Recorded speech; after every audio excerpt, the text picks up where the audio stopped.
Hi, it's Mike with AskTractorMike.com. I'm going to talk again today about an ongoing story that may have a big impact on our entire equipment industry, and that is the ongoing strike at John Deere.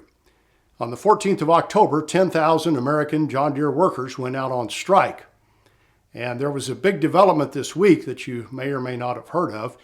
The leaders of the union and the negotiators with John Deere came to a tentative agreement, and the workers voted on it again, and again they voted it down. So they're still out on strike.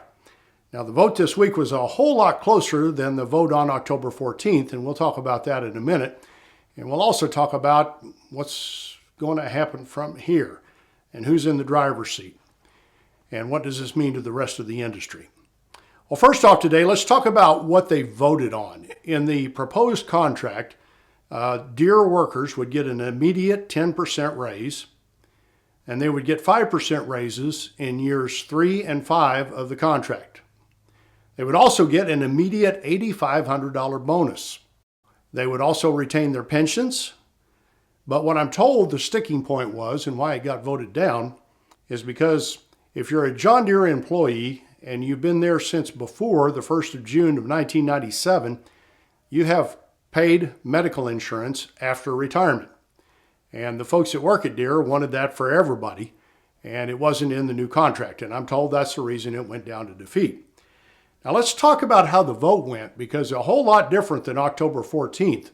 On October 14th, the union and Deere negotiators came to the workers with a proposal, and 10% of the workers voted for it, 90% voted it down. And so there was a big show to Deere, we're not satisfied with this, and also a big show to the labor union that they weren't satisfied with that as well. This vote was a whole lot closer, and I'm going to go over some of the figures. It was actually 45 for, 55% against, but when you looked at the different unions that were represented, it was kind of interesting. Of course, the Deere has several unions that they deal with.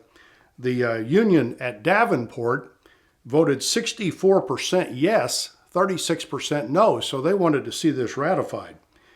And I'm told that the unions at some of the parts depots in Atlanta and Denver also voted for this proposal. But the Waterloo folks, the union at Waterloo and the union at Dubuque, voted it down. The union at Waterloo voted 29% for, 71% against, and the folks at Dubuque voted 36% for and 64% against. So it was a pretty close vote, and it was really two of the major unions that kind of torpedoed the whole thing. So that's where it's at. Deere workers are still out on strike in America. Now, part of the reason the Deere workers are wanting a raise is because of the tremendous year that John Deere is having. Right now, it is forecast that John Deere will have earnings of $5.9 billion, and that's billion with a B, this year. And that would be their greatest year ever.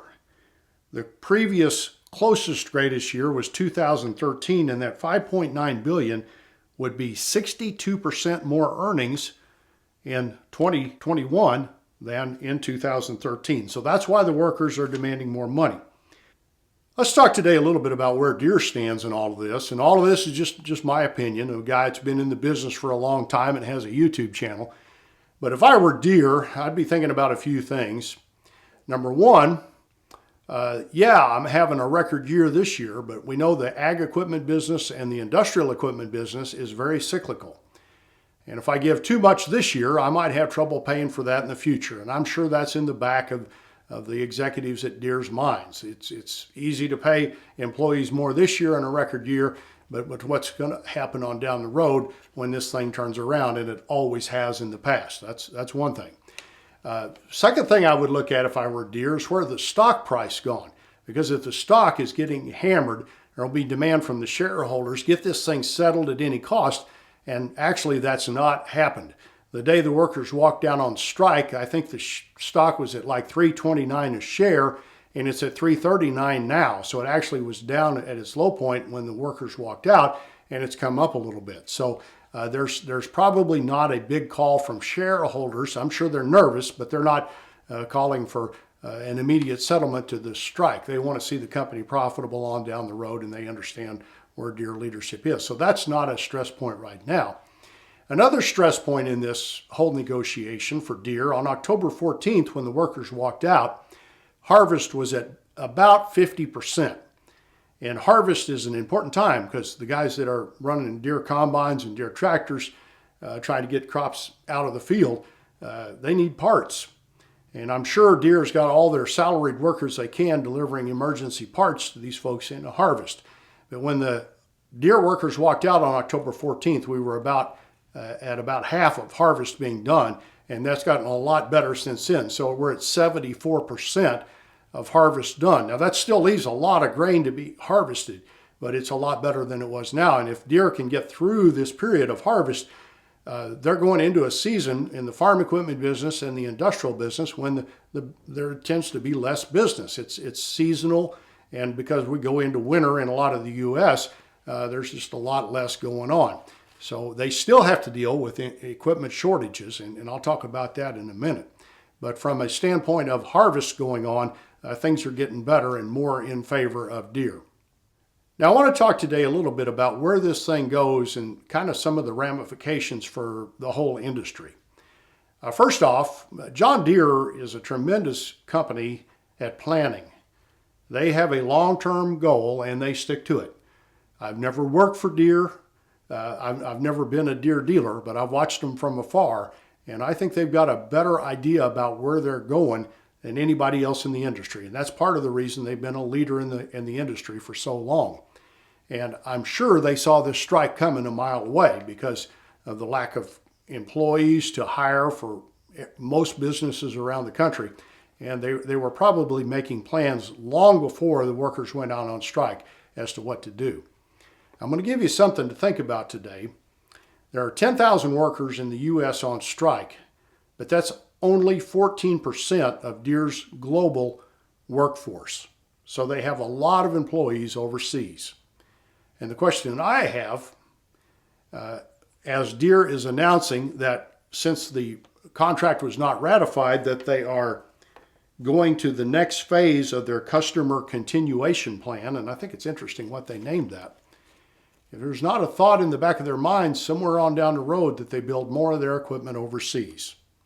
And Deere has always been a company that has probably built a higher percentage of their product that they offer in the U.S. than their competitors, and they have definitely marketed that.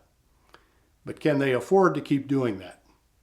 And I'm wondering what's the chances and how would their customers react if a higher percentage of their products were built overseas where they had no union negotiation.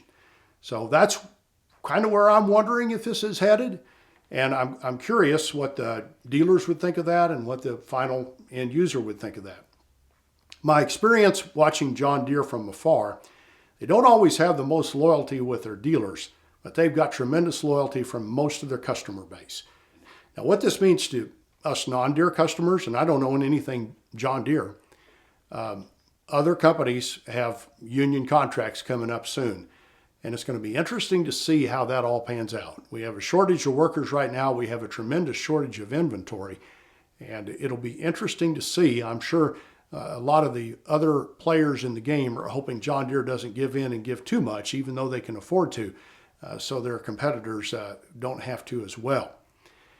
Now, the last John Deere strike was in 1986 and 1987. And it went on for 5 months. And Deere locked their employees out for a while. It was a different time then. It was the 80s. The farm equipment business was on its heels. There was too much inventory. And the workers going out on strike kind of gave Deere an excuse to shut some factories down, and it helped them equalize their inventory, kind of get back where they needed to be in terms of inventory. We have a totally different environment today. Almost every part of the country is short on inventory.